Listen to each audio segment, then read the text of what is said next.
Hello students, how are you? I hope that all of you are safe and sound. Today it's the lesson for class 12th NCERT and textbook is Flamingo, the last lesson. So we will discuss about this first lesson about the last lesson.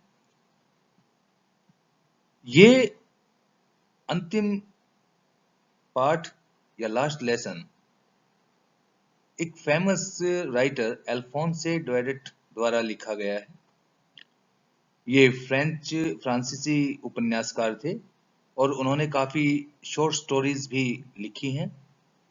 Last lesson सन 1870 से 1871 के बीच जब France और Persia का युद्ध चल रहा था, जिसमें फ्रांस को पराजित कर दिया गया था पर्सिया के द्वारा, तो उस समय का जो पर्सिया था उसमें जर्मनी, पोलैंड और ऑस्ट्रिया के कुछ हिस्से, ये सारा मिलकर पर्सिया माना जाता था। और पर्सिया का उस समय जो शक्तिशाली नेता था उसका नाम था बिस्मार्क। तो जब पर्सिया ने हमला किया फ्रांस पर, तो फ्रांस के काफी जो डिस्ट्रिक्ट्स थे जैसे कि एल्कासे और लोरेन, ये पराजित हो गए, ये पर्सिया के हाथों में चले गए और काफी कुछ बदल गया उन डिस्ट्रिक्ट्स में। फ्रांस के लोगों के रहन सहन में, उनके कल्चर में, उनकी लैंग्वेज में काफी कुछ बदलाव आया। तो इस कहानी में हम ये जानेंगे कि क्या क्या इस युद्ध का प्रभाव वहां के विद्यालयी जीवन यानी कि स्कूली लाइफ में क्या क्या प्रभाव वहां पर हुआ।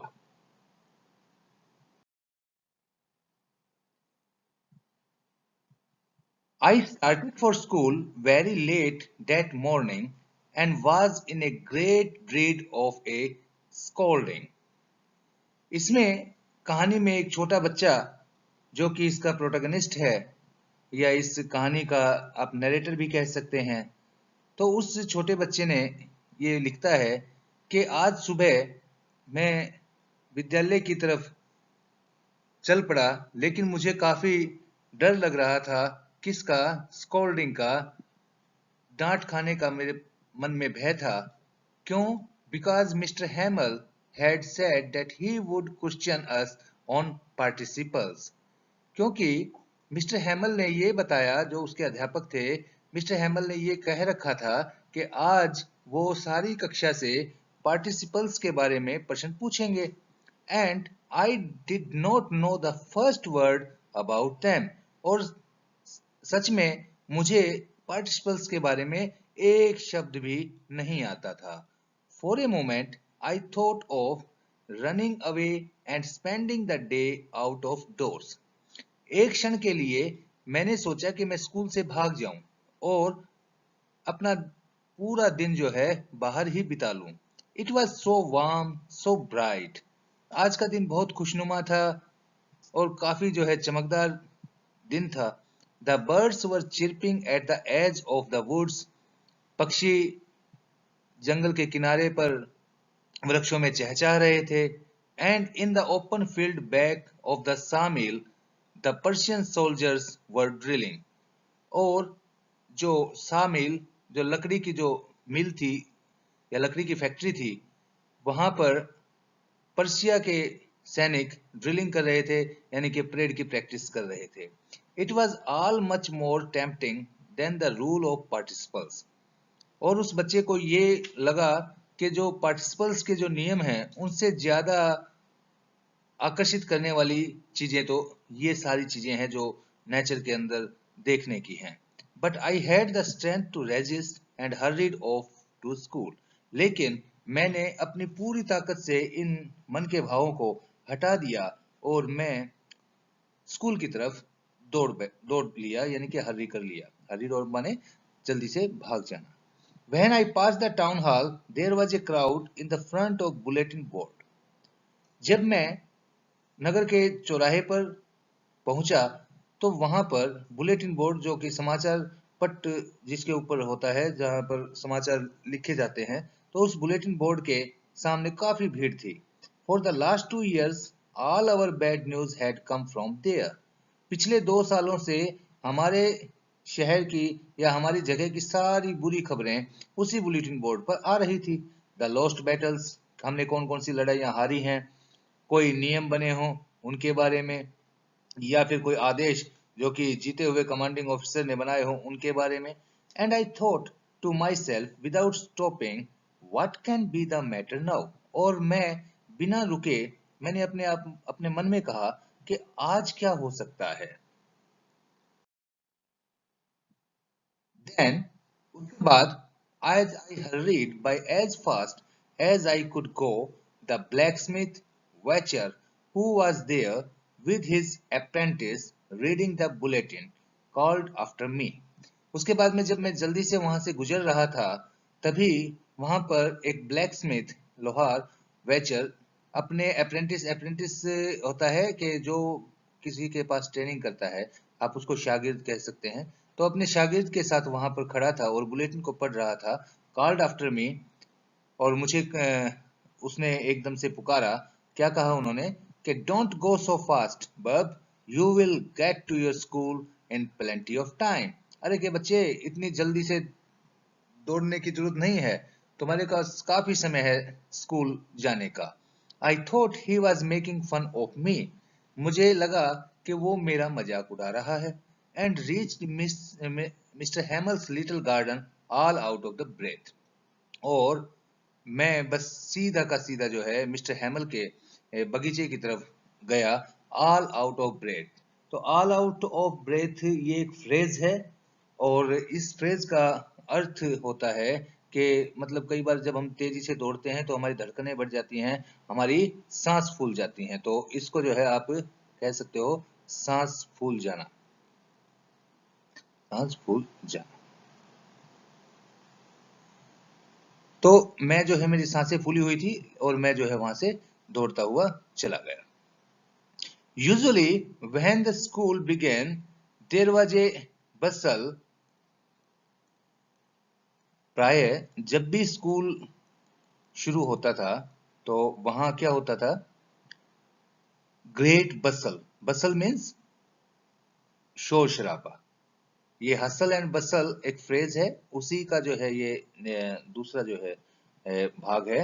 इसका फ्रेज मेन जो है वो है हसल एंड बसल, यानी कि जहां पर शोर शराबा हो तो वहां भीड़ भाड़ का इलाका और शोर शराबा हो तो उसे हसल एंड बसल के रूप में जाना जाता है।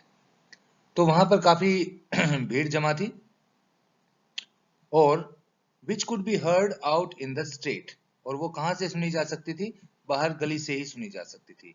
The opening and closing of desk, डेस्कों का खुलना बंद होना, और lessons repeated in unison. Unison माने एक आवाज के अंदर जब कोई चीज को रिपीट किया जाता है, तो इस जैसे पाठों को रटा जा रहा था बहुत तेज।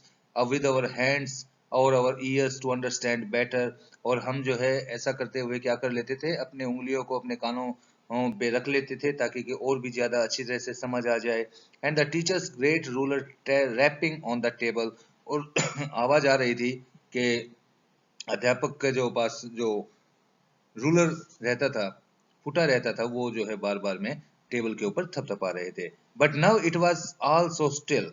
लेकिन आज जो है ये बिल्कुल शांत था। I had counted on the commotion to get to my desk without being seen. अब आज बिल्कुल सब कुछ शांत था, वो आवाजें नहीं थी। तो मैं चुपचाप जो है, मेरे अंदर ये मन में भ्रम था कि मैं चुपचाप जो है अपने डेस्क पर बैठ जाऊंगा बिना किसी को दिखाई दिए। But of course that day everything had to be as quiet as Sunday morning. लेकिन that day everything had to be quiet as Sunday morning. Sunday morning जैसा ही आज बहुत कुछ शांत था। Through the window I saw my classmates. मैंने खिड़की से झांक कर देखा तो मैंने को अपने क्लासमेट्स दिखाई दिए, अपने अपने स्थान पर बैठे हुए थे। And mister हैमल walking up and down with his terrible iron ruler under his arm. और हमारे अध्यापक मिस्टर हैमल वो कक्षा में इधर उधर घूम रहे थे, उनका जो लोहे का फुटा था वो उनकी आर्म के नीचे उन्होंने दबा रखा था। I had to open the door and go in before everybody. मुझे अब दरवाजा खोलना था और बिल्कुल सबके सामने ही जो है अंदर जाना था। You can imagine how I blushed and how frightened I was. अब आप सोच सकते हैं कि मुझे कितना जो है शाई फील हुआ होगा और मैं कितना डरा हुआ था। But nothing happened. लेकिन ऐसा कुछ भी नहीं हुआ। M Hamel saw me and said very kindly। श्रीमान हेमल ने मुझे देखा और मुझे बहुत प्यार से बोला, go to your place quickly little French. के फ्रेंच, जल्दी से अपने स्थान के ऊपर चले जाओ। We were beginning without you. अभी हम जो है तुम्हारे बिना ही क्लास शुरू करना आरंभ कर रहे थे। But nothing happened. लेकिन कुछ हुआ नहीं। Mister Hamel saw me and said very kindly। और मिस्टर हेमल ने मुझको कहा कि जो है आप अपने स्थान पर जल्दी से जाओ और हम तो जो है तुम्हारे बिना ही क्लास शुरू करने जा रहे थे। आई jumped over the bench and sat down at my desk. मैं जल्दी से जो है अपनी बेंच की तरफ भागा और अपने डेस्क पर बैठ गया। Not till then when I had got a little over my fright did I see that our teacher had on his beautiful green coat. और जब मैंने थोड़ा सा अपने फ्राइट फ्राइट मीन्स क्या होता है, फ्राइट मीन्स होता है भय। जब मैंने अपने भय पर थोड़ा सा काबू पाया तो मैंने देखा कि मेरे अध्यापक अपने जो है ग्रीन क्रो कोट जो है उन्होंने डाला हुआ था। His frilled shirt and little black silk cap. और उनकी फ्रिल्ड शर्ट, फ्रिल फ्रिल माने क्या होता है, जिसमें सलवटें पड़ती हैं। तो ऐसी जो है सलवटों वाली शर्ट पहनी हुई थी और एक छोटा ब्लैक सिल्क कैप, एक टोपी पहनी हुई थी काली रेशम की। All embroidered. एम्ब्रॉयडर्ड माने होता है जिस पर कढ़ाई की गई हो। बिल्कुल जो है कढ़ाई से युक्त कैप थी। That he never wore except on inspections and prize days. और वो कभी जो है इसको हमेशा नहीं पहनते थे, बल्कि वो सिर्फ इंस्पेक्शन और जो भी कभी पुरस्कार वितरण समारोह होते थे उन दिनों में उसको पहनते थे। Besides, the whole school seemed to so strange and solemn। ले और इसके साथ साथ पूरा स्कूल जो है आज बिल्कुल विचित्र और सोलमन यानी कि बहुत शांत दिखाई दे रहा था। But the thing that surprised me most was to see on the black back benches that were always empty the village people sitting quietly like ourselves. एक जो सबसे महत्वपूर्ण चीज थी जो मुझको सरप्राइज कर रही थी, मुझको आश्चर्यचकित कर रही थी, वो ये था कि जो हमारी कक्षा के जो पिछले बेंच हुआ करते थे लास्ट वाले, वो जो कि हमेशा खाली रहते थे, आज उस पर गांव के लोग बहुत प्यार से शांति से वहां पर बैठे हुए थे, जैसे कि हम बैठे हुए हैं।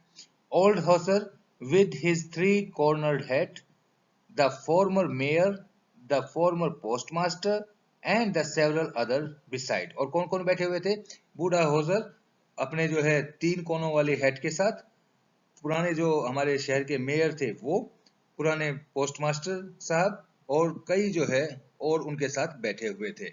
Everybody looked sad. सभी जो है बहुत उदास दिखाई दे रहे थे।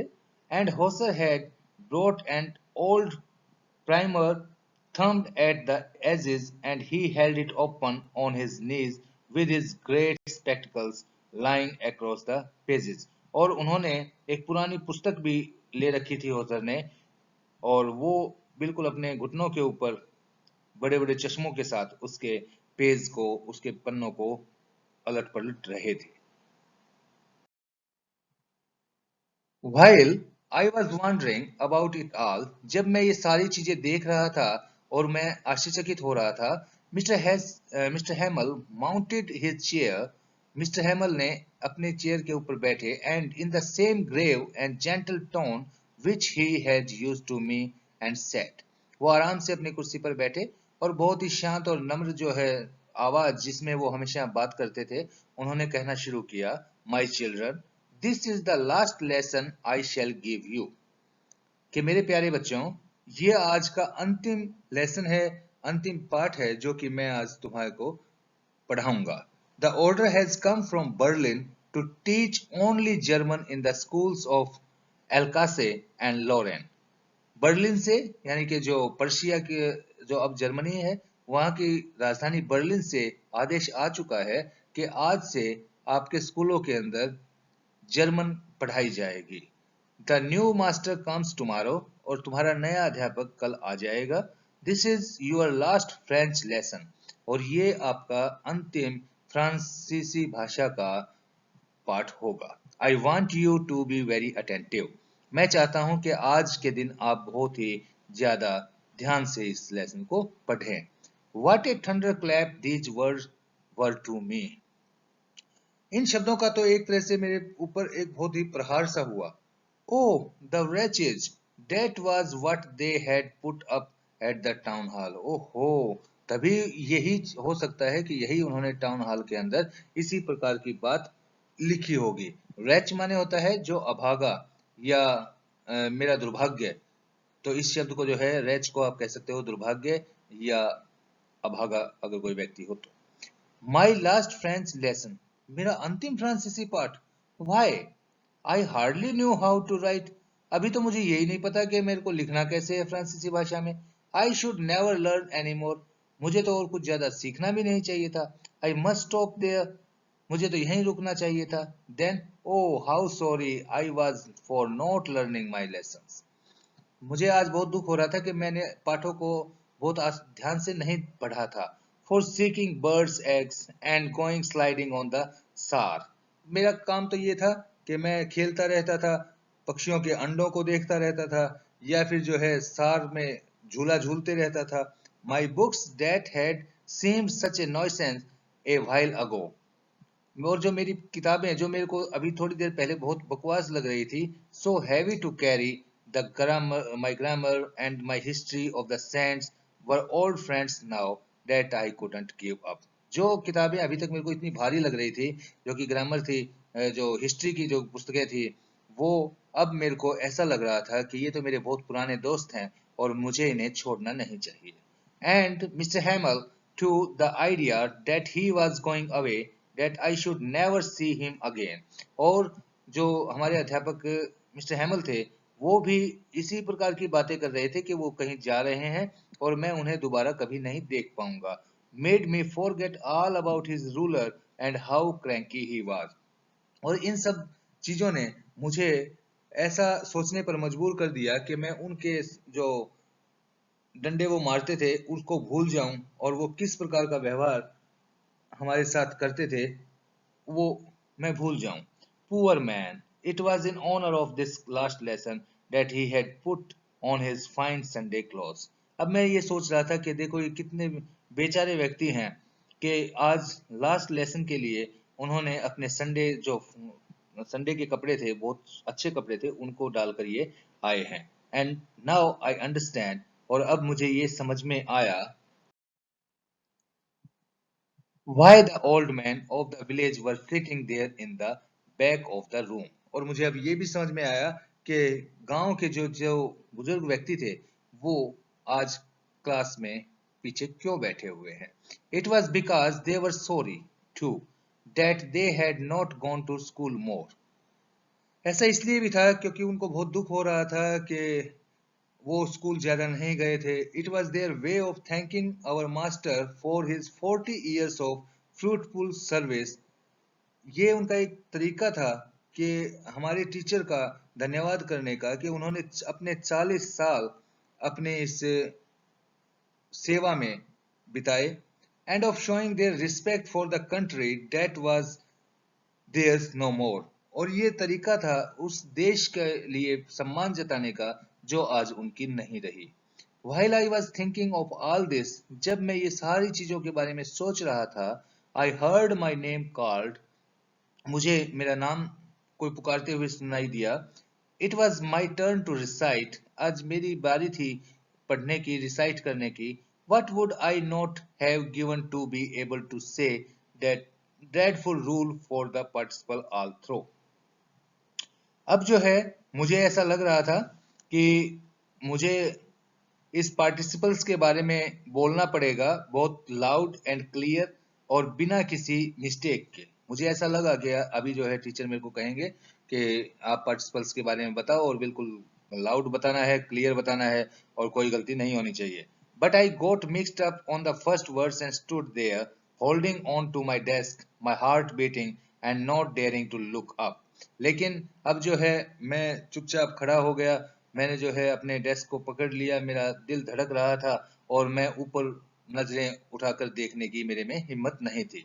I heard Mr. Hamill say to me, अब मेरे को मिस्टर हैमल मुझको कहते सुनाई दिए, I would not scold you little French, आज मैं तुमको बिल्कुल नहीं डांटूंगा mister French, little French. You must feel bad enough, तुम्हें थोड़ा सा बुरा तो लगेगा.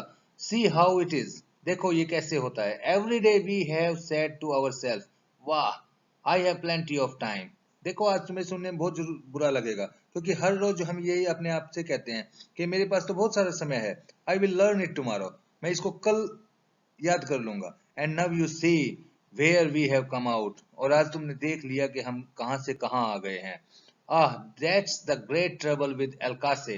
She puts off learning till tomorrow. और आज हमारे पास कल का समय नहीं है. आज एलकासे के ऊपर वो समय आ गया है, मुसीबत का समय, कि उसके लिए कल का समय बिल्कुल भी नहीं है.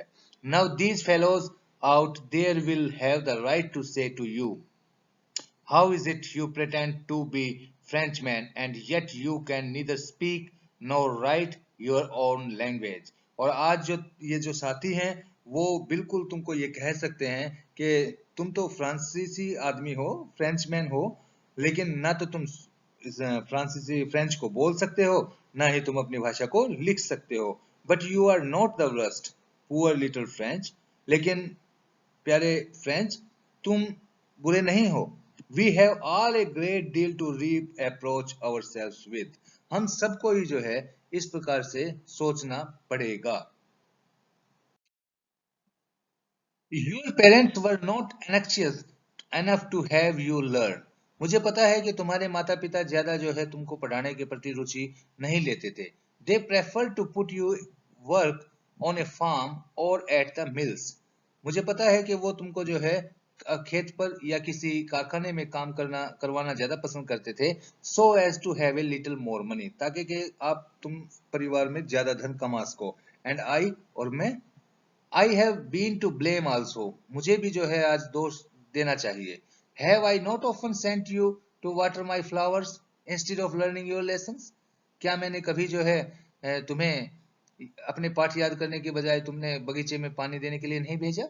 And when I wanted to go fishing, did I not just give you a holiday? और जब जब मैंने सोचा कि मैं आज मछली पकड़ने जाऊं, तो क्या मैंने तुमको छुट्टी नहीं दी? Then, from one thing to another, Mr. Hamel went on to talk of the French language. और इसके बाद एक एक करके मिस्टर हैमल जो है फ्रेंच लैंग्वेज के बारे में, फ्रेंच भाषा के बारे में बताते गए, saying that it was the most beautiful, कि ये जो है जो फ्रेंच भाषा है, ये सबसे खूबसूरत लैंग्वेज इन द वर्ल्ड है. The clearest, the most logical, बिल्कुल स्पष्ट है, सबसे ज्यादा लॉजिकल है, तार्किक है. That we must guard it among us and never forget it, कि ये इतनी अच्छी है कि हमें जो है इस भाषा की रक्षा करनी चाहिए और इसे कभी भी भूलना नहीं चाहिए. Because when a people are enslaved, देखिए यहाँ ये मैसेज है कि जब किसी भी जनता को या कोई भी जनता को गुलाम बनाया जाता है, as long as they hold fast to their language, it is as if they had the key to their prison. तो सबसे पहले उनकी भाषा के ऊपर जो है अटैक करो, ताकि कि जो है यही, क्योंकि भाषा ही उनकी प्रिजन की, उनकी जेल की, उनके कारागार की चाबी है. Then he opened a grammar and read us our lesson. तब उसने जो है उन्होंने ग्रामर की किताब खोली और हमको हमारा पाठ पढ़ाया. I was amazed to see how well I understood it. मुझे जो है आज बहुत ही आश्चर्य हो रहा था कि मैंने कितनी आसानी से इसको समझ लिया. All he said seemed so easy, so easy. जो कुछ उन्होंने कहा था वो बिल्कुल ही आसान था. I think too that I had never listened so carefully. और मैं भी ये सोच रहा था कि मैंने कभी इतना ध्यान से सुना ही नहीं था. And that he had never explained anything with so much patience. और ऐसा मुझे लग रहा था कि उन्होंने शायद आज से पहले इतनी अच्छी तरह से समझाया ही नहीं था. It seemed almost as if the poor man wanted to give us all he knew before going away. और आज ऐसा लग रहा था जैसे कि ये बेचारा अध्यापक हर कुछ सब कुछ जो है हमको दे देना चाहता है जाने से पहले, and to put in all into our heads at one stroke, और हमारे दिमाग में हर वो चीज जो है डाल देना चाहता है अपने जाने से पहले।